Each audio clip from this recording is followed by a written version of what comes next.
What are the issues that are upsetting you most now in the state of Florida? I mean, I can ask you first.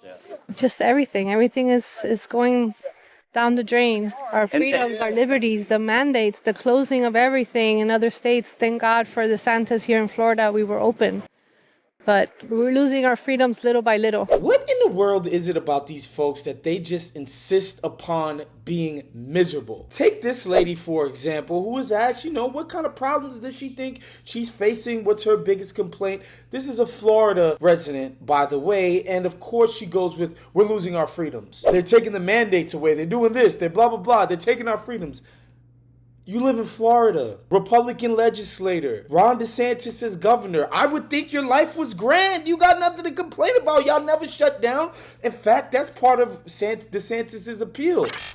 You do not have to wear those masks. I mean, please take it off. Honestly, it's not doing anything, and we got to stop with this COVID theater. So if you want to wear it, fine, but this is ridiculous.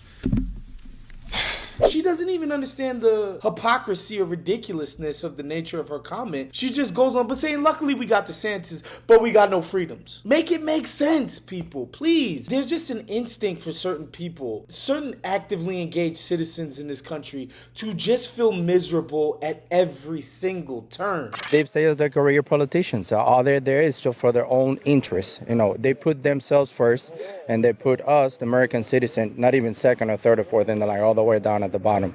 It's making millions of dollars. How are these people millionaires with the salary they're supposed to get? They were not millionaires when they went in as a politician. Right, most of them aren't. Most of the people, there's some wealthy politicians. This guy came in wealthy before he, was... before. He was already a billionaire, exactly. That was actually my point. And of course, misery loves company practitioner number 2. He says some legitimate things. This idea we need to get money out of politics. These people shouldn't be so rich. Their interests are clearly not aligned with normal everyday people. They question why these people have those salaries. And I would love if that was your politics. We'd be down with it. But I don't think that's the case. Deep down inside, we know what they want. They want that bile and they want that misery. Because if you're about anti-corporatist, anti-money in politics, you can't vote for a Republican candidate. But to be honest, it kind of reminds me of TikTok and why it's so popular. TikTok takes the decision out of your hands. They don't let you go click on something and be like, oh, I have interest in this. They see what you like over and over and they just give it to you. They don't ask you, they just give.